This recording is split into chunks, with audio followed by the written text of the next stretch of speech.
Hello everyone, welcome to Priyanka YouTube channel. ಹಾಗೆ ಎಲ್ಲರಿಗೂ ರಾಮನವಮಿಯ ಹಾರ್ದಿಕ ಶುಭಾಶಯಗಳು. ಇವತ್ತು ರಾಮನವಮಿ ಇರೋದ್ರಿಂದ ದೇವರಿಗೆ ನೈವೇದ್ಯಕ್ಕಿಡೋದಕ್ಕೆ ಅಂತ ಹೇಳಿ ನಾನು ಪಾನಕ ಹಾಗೆ ಮಜ್ಜಿಗೆನ ತಯಾರು ಮಾಡ್ತಾಯಿದ್ದೀನಿ.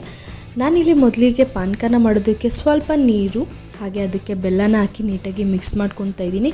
ಆಗಿದ ತಕ್ಷಣ ಸ್ವಲ್ಪ ಏಲಕ್ಕಿ ಪುಡಿ ಹಾಗೆ ಸ್ವಲ್ಪ ನಿಂಬೆಹಣ್ಣು ಹಾಕ್ಕೊಂಡು ಇದನ್ನು ಎತ್ತಿಟ್ಕೊತಾ ಇದ್ದೀನಿ.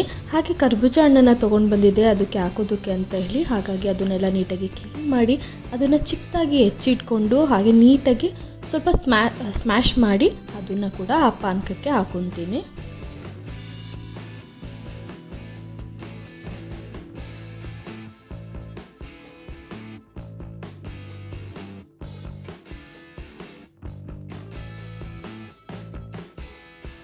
ಹಾಗೆ ಇನ್ನೊಂದು ಬೌಲ್ನ ತೊಗೊಂಡು ಅದಕ್ಕೆ ಸ್ವಲ್ಪ ಮೊಸರು ಹಾಗೆ ಸ್ವಲ್ಪ ನೀರನ್ನು ಹಾಕ್ಕೊತಾ ಇದ್ದೀನಿ.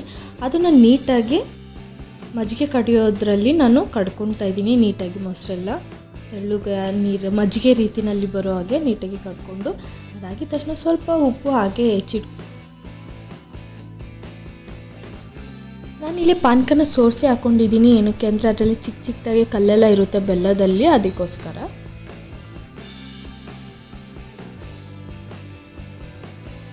ದೇವರಿಗೆ ನೈವೇದ್ಯಕ್ಕೆ ಇಡೋದಕ್ಕೆ ಪಾನಕ ಹಾಗೆ ಮಜ್ಜಿಗೆ ಕೂಡ ರೆಡಿಯಾಗಿದೆ. ಅದನ್ನು ಇಟ್ಟು ದೇವ್ರ ಪೂಜೆನ ಮಾಡ್ಕೊಂಡ್ಬಿಡ್ತೀನಿ. ಸೊ ಮನೆಯಲ್ಲಿ ನಮ್ಮನೆ ಜೋರಾಗೆಲ್ಲ ಸೆಲೆಬ್ರೇಟ್ ಮಾಡೋ ಅಂಥ ರೂಢಿ ಮಾಡ್ಕೊಂಡಿಲ್ಲ. ಸೊ ಹಾಗಾಗಿ ಸಿಂಪಲ್ಲಾಗಿ ದೇವರಿಗೆ ಪೂಜೆನ ಮಾಡಿ ರಾಮನವಮಿನ ಮನೆಯಲ್ಲಿ ಸಿಂಪಲ್ಲಾಗಿ ಸೆಲೆಬ್ರೇಟ್ ಮಾಡ್ಕೊಂಡಿರೋದು ಅಷ್ಟೇ. ಸೊ ಮನೆಯಲ್ಲೆಲ್ಲ ಪೂಜೆನ ಮುಗಿಸಿ ದೇವಸ್ಥಾನಕ್ಕೆ ಹೋಗೋಣ ಅಂತ ಹೇಳಿ ರಾಮನ ದೇವಸ್ಥಾನಕ್ಕೆ ಹೋಗಿದ್ದೆ. ಅಲ್ಲಿ ನೋಡಿದ್ರೆ ಪ್ರಸಾದಕ್ಕೆ ಫುಲ್ ಕ್ಯೂ ನಿಂತಿದ್ರು.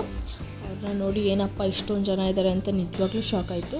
ಓಕೆ, ಫಸ್ಟು ದೇವ್ರ ದರ್ಶನನ ಮಾಡಿಕೊಂಡು ಕೈ ಮುಕ್ಕೊಂಡು ಬರೋಣ ಅಂತ ಹೇಳಿ ದೇವಸ್ಥಾನದೊಳಗಡೆ ಹೋಗಿ ದೇವ್ರಿಗೆ ಕೈ ಮುಕ್ಕೊಂಡು ಹಾಗೆ ಒಂದೆರಡು ಪ್ರದಕ್ಷಿಣೆನ ಹಾಕ್ಕೊಂಡು ದೇವ್ರ ದರ್ಶನನೆಲ್ಲ ಮಾಡಿಕೊಂಡು ಹಾಗೆ ಆ ಕ್ಯೂನಲ್ಲಿ ನಾನು ಒಂದು ಅಷ್ಟೊತ್ತು ನಿಂತ್ಕೊಂಡು ಪ್ರಸಾದನ ಇಸ್ಕೊಂಡಿದ್ದಾಯಿತು. ಪ್ರಸಾದ ಎಲ್ಲ ಇಸ್ಕೊಂಡಿದ್ದಾದಮೇಲೆ ಅಲ್ಲೇ ಪಕ್ಕದಲ್ಲೇ ಸ್ವಲ್ಪ ದೂರದಲ್ಲೇ ನಮ್ಮ ಆಂಟಿ ಮನೆ ಇದ್ದಿದ್ದು. ಸೊ ಅಲ್ಲಿ ಹೋಗಿ ಪ್ರಸಾದನ ತಿಂದ್ಕೊಂಡು ಸ್ವಲ್ಪ ಟೈಮ್ ಸ್ಪೆಂಡ್ ಮಾಡಿಕೊಂಡು ಮಕ್ಕಳನ್ನೆಲ್ಲ ಆಟ ಆಡಿಸ್ಕೊಂಡು ನಮ್ಮ ಮನೆ ಕಡೆ ಬಂದೆ. ಸೊ ಇದಾಗಿತ್ತು ಇವತ್ತಿನ ವಿಡಿಯೋ. ಐ ಹೋಪ್ ನಿಮಗೆ ಇಷ್ಟ ಆಯಿತು ಅಂತ ಅಂದ್ಕೊತೀನಿ. ಇಷ್ಟ ಆಗಿರೋ ದಯವಿಟ್ಟು ಲೈಕ್ ಮಾಡಿ, ಶೇರ್ ಮಾಡಿ, ಸಬ್ಸ್ಕ್ರೈಬ್ ಮಾಡಿ. Thank you.